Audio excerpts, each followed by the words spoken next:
Welcome. All right, here we are. Try to do this live, did not work. I don't have live capabilities right now. Right now, it's not working out. So we're just gonna give you the recorded session. We're gonna go through a denial letter, right? Using the favorable findings and give you a simple strategy for how we would respond to this denial letter. Right? We'll give you the what, we'll give you the why, and we'll give you the how. Let's get right into it. Okay, so here we are at the actual denial letter, right? They had a DBQ that received January 2023. We don't care about that. Let's get right to the, why was it denied? Here we go.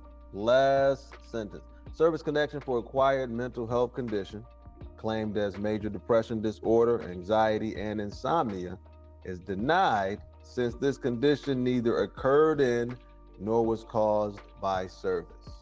Right? So they're saying it didn't happen in the service and it wasn't caused by the service. No in-service event, right? That's what they're saying right there with that sentence. That doesn't mean you have a nexus and a current medical diagnosis. That just means that they're going to say no in-service event. That's the whole statement, really. When you file a claim, what you're saying is I have a disability, a chronic disability, meaning it's something I've been dealing with for a while and I'm probably going to be dealing with for a while longer. That's what a chronic disability is. I have a chronic disability and it was caused by the service. Every claim that you file, that's what you're saying. I have a chronic disability and it was caused by the service, right? So you got to prove that you have a chronic disability, right? The disability is the current medical, chronic, that's the nexus, and you got to prove it was caused by the service. That's the in-service event, right? And you can have evidence in each of those three buckets to prove it. Favorable findings. You see this right here? Favorable findings. It's not boldened. It's not underlined because it's important. Favorable findings identified in this decision. The evidence shows that a qualifying event, injury, or disease had its onset during your service. So they're saying something happened, right? Yeah, something happened. Service treatment records reveal a self-report of anger issues. You get self-report, meaning nobody made you go and tell anybody. You went, right, of your own choice, of your own volition. Hey, yo, instead of watching TV tonight, I'm about to go tell these folks I have anger issues. In November 2004. So they mentioned anger. Separation exam in 2011, 7 years later, notes treatment for post-traumatic stress disorder while on active military service. Okay, so you were treated for PTSD. Treatment, unfortunately, is not a diagnosis, right? We talk about that in some of the lessons that we do. Make sure you're getting diagnosed. Getting the treatment and the medication, that's fine. For hypertension, that matters that you're getting some form of medication.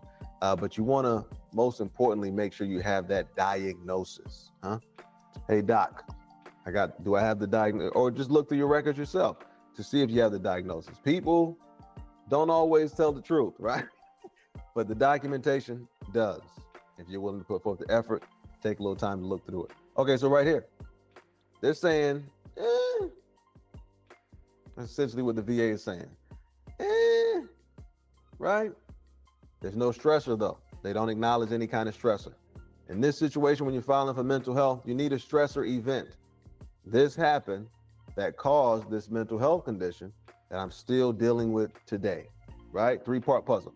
This happened that caused this mental health condition that I'm still dealing with today, right? You need each part though. So this person needs the this happened part, all right? So let's go to the evaluator sheet and see how we would approach this, all right? Okay, so here we are at that denial letter evaluation sheet. All right, boom, why was it denied?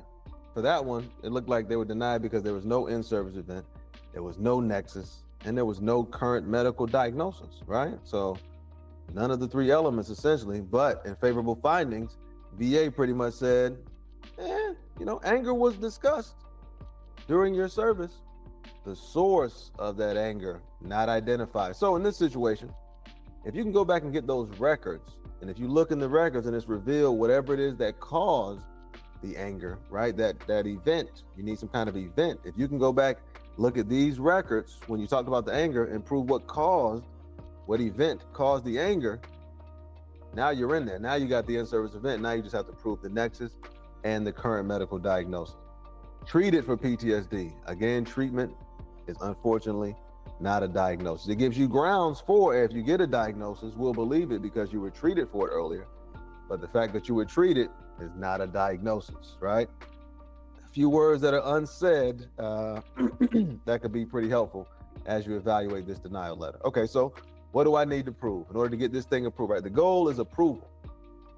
Every video that we do within this lane of veterans benefits, the goal is approval.